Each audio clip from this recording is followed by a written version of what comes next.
Hello students, how are you? आप सभी कैसे हैं? मैं आशा करता हूं कि आप सभी बहुत ही अच्छे होंगे। ओके, तो बोर्ड एग्जाम सर पे नजदीक है। अभी आपके बोर्ड एग्जाम्स को जोरों शोर से एकदम तैयारी चल रही होगी और होना भी चाहिए, क्योंकि बोर्ड एग्जाम अभी आपके खाली 3-4 महीने बाद है। अगर नवंबर मंथ को छोड़ा जाए तो दिसंबर, जनवरी, फरवरी के बाद 3 महीने बाद एग्जाम आपका होगा। तो आज मैं एक बहुत ही इंपॉर्टेंट टॉपिक बताने वाला हूं जिसका नाम है integration. That is the most important topic of the calculus part. और कैलकुलस पार्ट में आपके 12th साइंस में जीएसबी बोर्ड में लगभग 44 मार्क्स के सम पूछे जाते हैं। और यहां तक कि अगर आंकड़ा दौड़ाएं तो लगभग इंटीग्रेशन में आई थिंक शायद 15 से 16 मार्क्स तक पूछे जाएंगे आई थिंक। और इंटीग्रेशन और इंटीग्रेशन से रिलेटेड जो चैप्टर है that is area bound the curve, यानी एप्लीकेशन ऑफ इंटीग्रेशन, उससे भी 8-10 मार्क्स के पूछे जाएंगे, यानी लगभग 15-20 मार्क्स का पूछा जाएगा आपका सम क्या, इंटीग्रेशन से रिलेटेड। तो बिल्कुल तैयार हो जाइए और इंटीग्रेशन को बिल्कुल जड़ से उखाड़ दीजिए ताकि आपको पूरा का पूरा सम बिल्कुल आ जाए आपको। ओके, तो क्या आप सभी तैयार हैं? बिल्कुल जोश होश और लगन के साथ तैयार हो जाइए और चालू करते हैं इंटीग्रेशन चैप्टर। ओके, जो कि बहुत ही इंपॉर्टेंट है, मजा आ जाएगा बिल्कुल लेक्चर में। आपको बस खाली दिल लगा के बिल्कुल यहाँ पे देखते रहिए और बिल्कुल फोकस आपका यहाँ पे होना चाहिए। व्हाइट बोर्ड फोकस रहेगा तो फिर बहुत ही मजा आएगा। ओके, चलिए स्टार्ट करते हैं। तो टॉपिक हमारा क्या है भाई? Integration. That means we are going to study of the definite integration. तो एक्चुअली होता क्या है, जो इंटीग्रेशन है वो हमारा इनवर्स प्रोसेस है, रिवर्स प्रोसेस है किसका? डिफरेंशिएशन का। Okay, so we can write as integration is the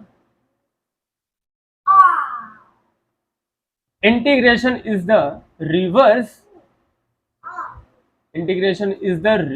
process of differentiation. Okay, ये क्या है? डिफरेंशिएशन का रिवर्स प्रोसेस है। ओके, बराबर है। This is the reverse process of differentiation. ये क्या है आपका? डिफरेंशिएशन का बिल्कुल और बिल्कुल रिवर्स प्रोसेस। ओके, क्लियर है? क्या है? Reverse process. अब जैसे कि सपोज कीजिए कि if derivative of capital F x be small f x, now then we can say that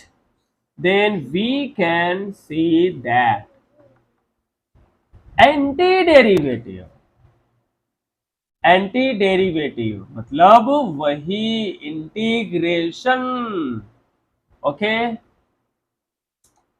if the derivative of capital Fx be fx, then we can say that the antiderivative of fx is capital Fx।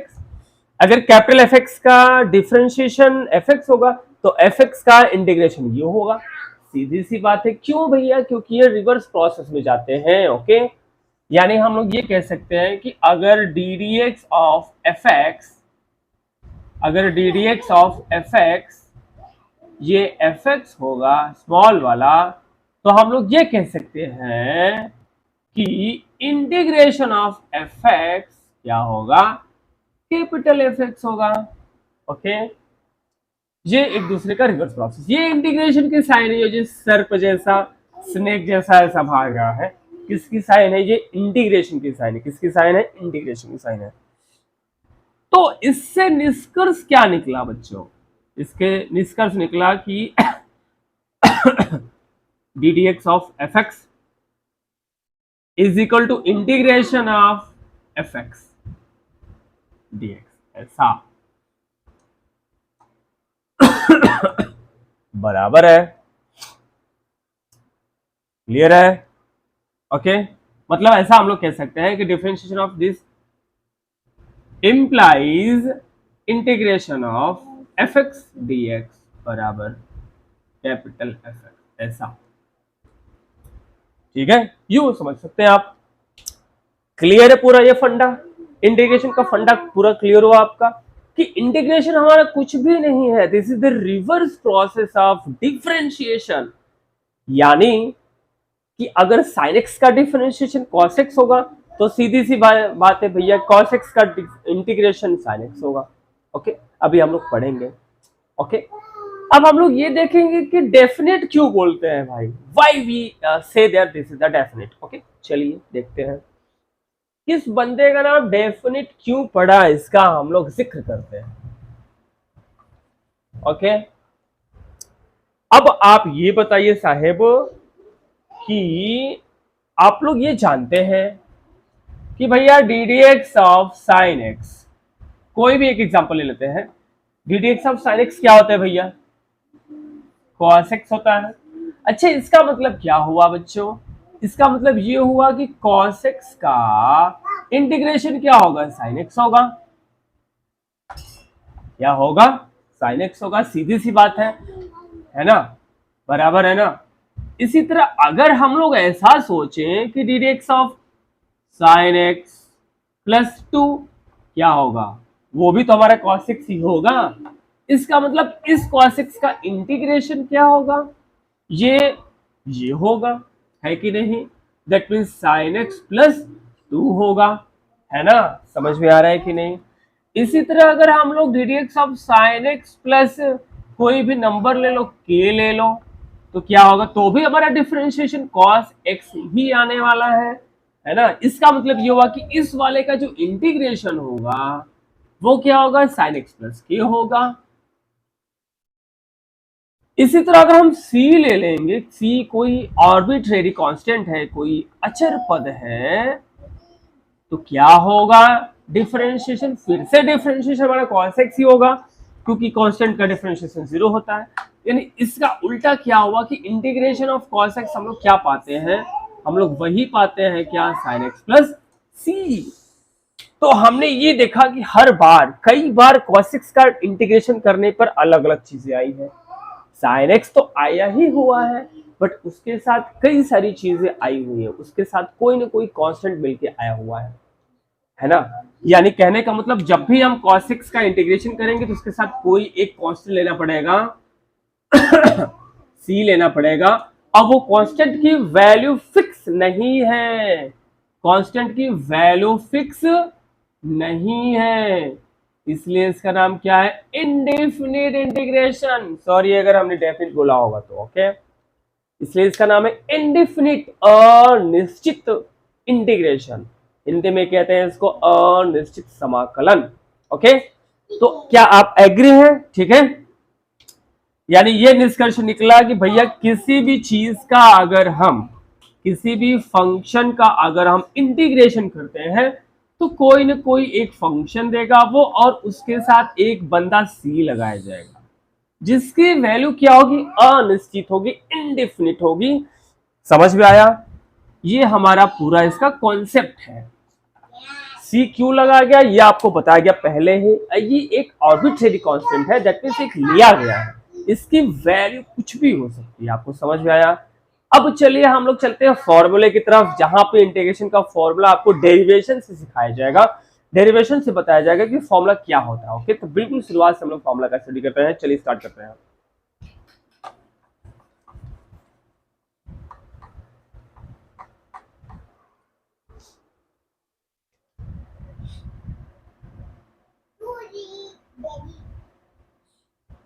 Basic formula of integration. Okay, हम लोग integration का basic formula जानने वाले हैं, clear है ना। हम लोग क्या जानने वाले हैं, बेसिक फॉर्मूला। चले, ओके, देखिए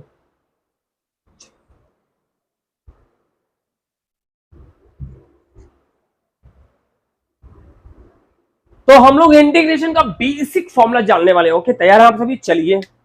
तो पहला हम लोग ये जानते हैं बच्चों की d d x of x power n क्या होता था n into x to the power n plus 1। तो इसी तरह से इसका जो इंटीग्रेशन होता है उसमें क्या होता है, रिवर्स कर देते हैं। यहाँ पे माइनस होता है ना, यहाँ पे क्या करते हैं हम लोग, प्लस कर देते हैं। और यहाँ जो n इंटू में हुआ यहाँ पे क्या हो जाता है डिवाइड में, और c तो हमारे कांस्टेंट लगाया ही जाएगा। Is it clear? Okay, this is the first and most important formula, ये बेसिक फॉर्मूला है बिल्कुल। ओके, दूसरा है d d x of log x. वो क्या होता है आपका 1/x होता है, ठीक है। यानी इससे रिजल्ट ये निकला कि इंटीग्रेशन ऑफ 1/x dx वो क्या होगा आपका log x होगा, और प्लस में क्या होगा, प्लस में क्या होगा c कोई constant. D d x of e power x वो क्या होता है दोस्तों, वो होता है e पावर x ही होता है, यानी इसका इंटीग्रेशन भी सेम आएगा। क्या आएगा? बिल्कुल सेम आने वाला है प्लस c के साथ। Is it clear? इसी तरह हमारा एक और है d d x of a to the power x, वो होता है क्या a power x log a base e। तो यानी इसका जो इंटीग्रेशन है वो आने वाला है a power x upon log a e plus c। Okay, तो इस तरह से हमने बेसिक फॉर्मूला जाना। कुल कितने फॉर्मूले हैं बेसिक वाले? 4। कुल कितने फॉर्मूले हैं बेसिक वाले? हमारे पास 4 हैं। कुल कितने हैं बेसिक फॉर्मूला? हमारे पास 4 हैं। There are 4 basic formula of the integration. Okay, अब इससे रिलेटेड हम लोग कुछ सम्स देख लेते हैं बच्चों, जो कि बिल्कुल बहुत इंपॉर्टेंट है, ठीक है। इससे रिलेटेड सम हमारे पास क्या होगा? इन्हीं चारों पर, ये सबसे मोस्ट इंपॉर्टेंट बेसिक फॉर्मूला है, ठीक है। That means algebraic formula integration का। इंटीग्रेशन का कौन सा फॉर्मूला है? Algebraic integration formula, basic formula of integration of algebraic terms, okay, of algebraic functions. Okay, अभी हमारा ट्रिग्नोमेट्री वाला आएगा, इनवर्स ट्रिग्नोमेट्रिकल फॉर्मूला आएगा, बहुत सारा आएगा। पहले इसको देख लेते हैं थोड़ा सा। तैयार है बिल्कुल आप? ओके, तैयार हो जाइए कमर कस के बिल्कुल, क्योंकि बहुत इंपॉर्टेंट टॉपिक ये चल रहा है आपका। बिल्कुल 44 मार्क्स का आएगा। कितने का आएगा?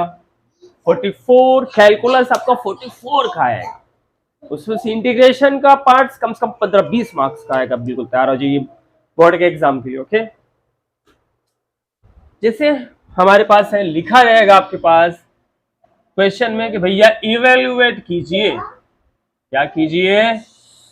इवेल्युएट कीजिए, है ना। तो लिखा रहेगा कि भाई इवेल्युएट कीजिए। पहला है इसमें integration of x power 9 dx।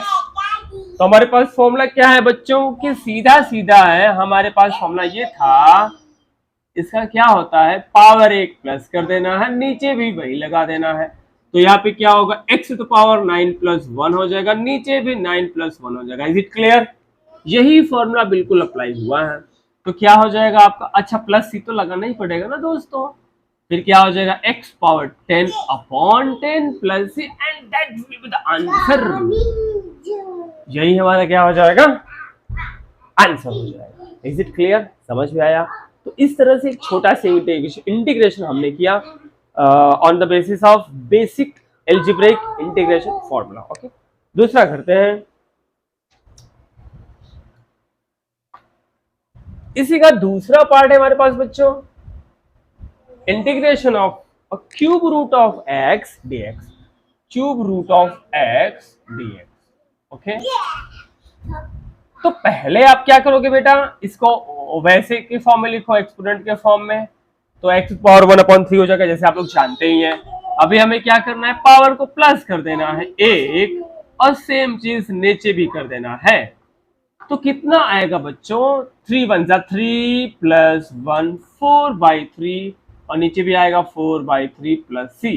यानी फाइनली क्या आ जाएगा? 4/3 क्या हो जाएगा? 3/4, और x to the power 4/3 plus c। ये 4/3 क्या होगा? ऊपर चला जाएगा ना, रिवर्स हो जाएगा।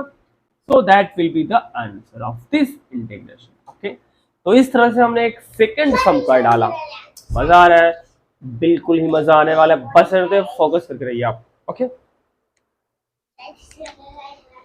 अगेन हमारे पास है क्या?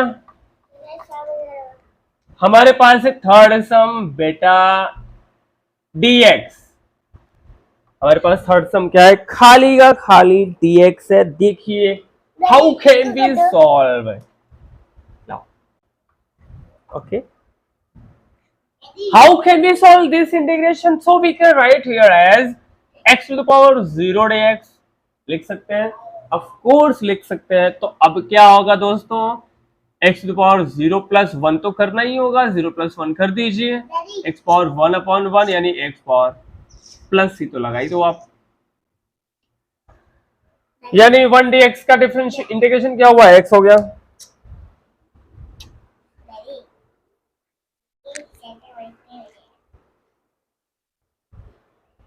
अगला समय हमारे पास बच्चों integration of 1 upon x square d x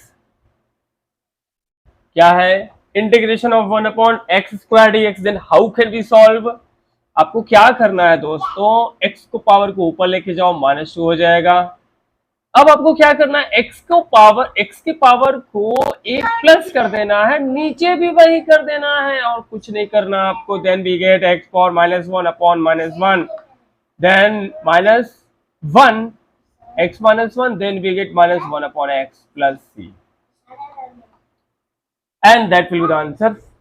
Okay, अगला देखते हैं. अगला हमारे पास है 5 power x dx.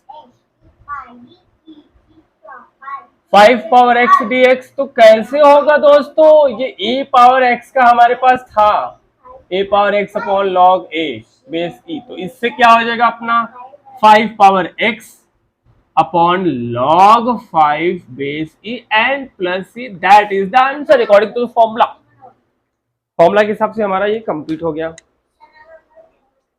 Okay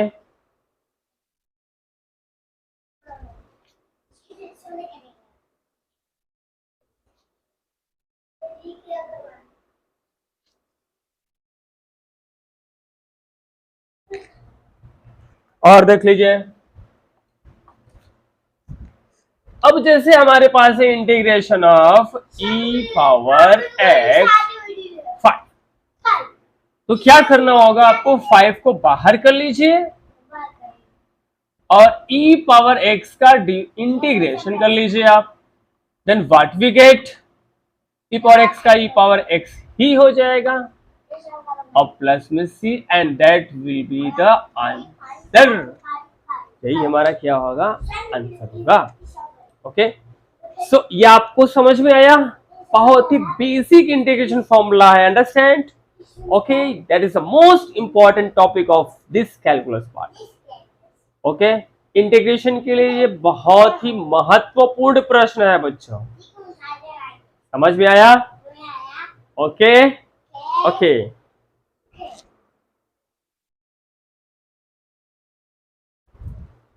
so इस वीडियो के बाद हम लोग मिलेंगे क्या लेकर, इसके आगे वाले फॉर्मूले को लेकर. ये तो हमारा बिल्कुल बेसिक था, अभी तो हमने सिर्फ सीखा है, ठीक है. इसके बाद हम लोग इंटीग्रेशन सीखेंगे किसका, ट्रिग्नोमेट्रिकल फंक्शन का, और सीखेंगे क्या, इनवर्स ट्रिग्नोमेट्रिकल फंक्शंस का इंटीग्रेशन. ओके, सो दिल थाम कर रखिए, अगला वीडियो जस्ट आपके पास आएगा कुछ ही पलों में या कुछ ही घंटों में. ओके, मिलते हैं.